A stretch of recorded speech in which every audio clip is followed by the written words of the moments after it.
Hey team, Bodie here on SV Intention. Enginesta just got here and already bust a move, getting work done. Guess who's here?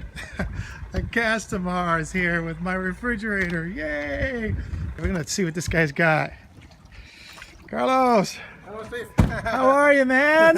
Nice to meet you. Good to see you. Yes. Oh my gosh! Here you have it. Here you have it. My new refrigerator. All right, man, we gotta put all this stuff together now. Yeah. Yikes. All right, we'll get on that right now. This was supposed to be a simple job of installing this new fridge. You know, when I got the boat, it had a household fridge in here on 220, which wasn't going to work for me offshore.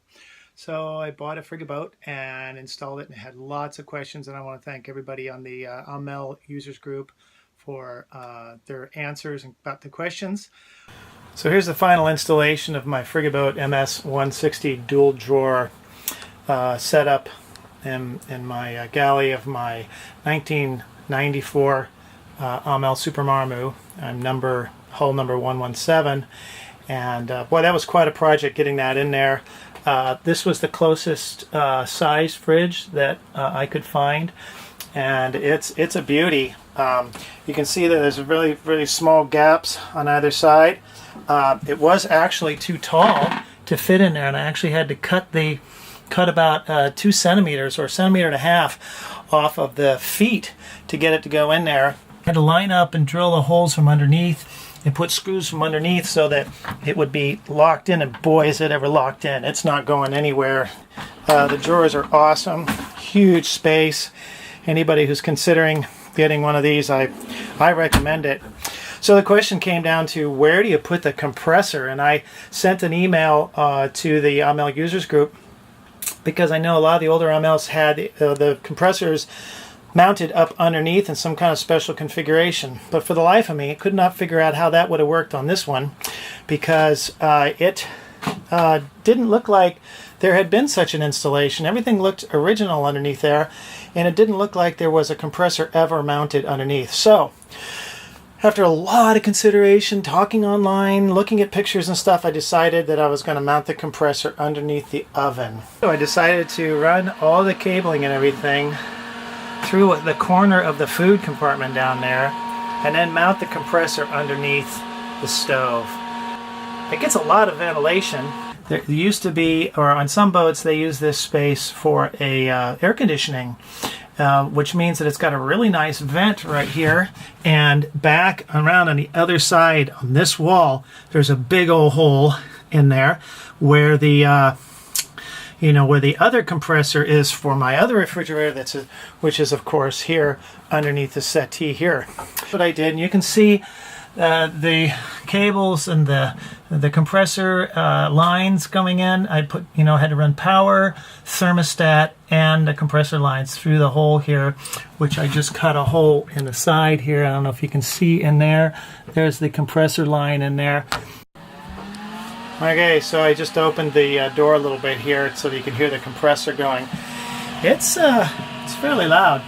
It's interesting. You got a nice breeze going in here. So it's getting lots of good airflow though. My plan is to upgrade this next winter and put the keel cooler in. Well, there's a couple of reasons why this project took a little bit longer.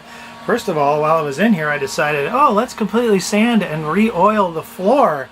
So I did that. I ended up getting into all these doors. I had to take these doors off in order to get the refrigerator in and out. And I said, well, shoot, as long as we got these doors off, we should take off all these hinges and clean them. Oh, what a silly idea. So every one of these little hinges right here, we took apart and polished. Then I had to drill a hole through the food compartment here. And so I had to take all the little boards out, and they were a mess. So I had to clean everything out, and I thought, well, shoot, as long as I'm in here cleaning all this out, maybe I should revarnish all of these pieces that were in here. So all of these got revarnished. Oh man, they came out really nice too. I like it. So, my food went from smelling like mold to smelling like varnish. I don't know if that's an improvement, but Finally got the refrigerator installed. Oh my gosh, what a process. You know, you buy a refrigerator from your apartment. It's like you go to Home Depot. Oh yeah, that one fits. You bring it home, you roll it in, or the guys do it. You plug it in the wall and off you go. On a boat, it's not the same. On a boat, everything comes in pieces. You got the cabinet, then you got a bunch of cables, then you got a compressor, which if you got a big refrigerator is like underneath it. You don't see that. You got to figure out where you're going to put this stuff. And in a boat, spaces are small, so you have to figure out where you're going to cram things, and you got to run cables. Then you got a third problem. That sucker can't move. You're going to go over waves and the boat's going to heel. You got to bolt that thing down. How are you going to do that? Bottom line, everything is custom. And this refrigerator is, oh, and by the way, the refrigerator costs 3 times as much as your refrigerator costs at home. You thought, yeah, think about how much you paid for your last refrigerator. I paid 3 times that for this one. Seriously. So, but it's in, and I'm happy, and it's space saving, and I'm proud of it. Yeah, check one off. Okay.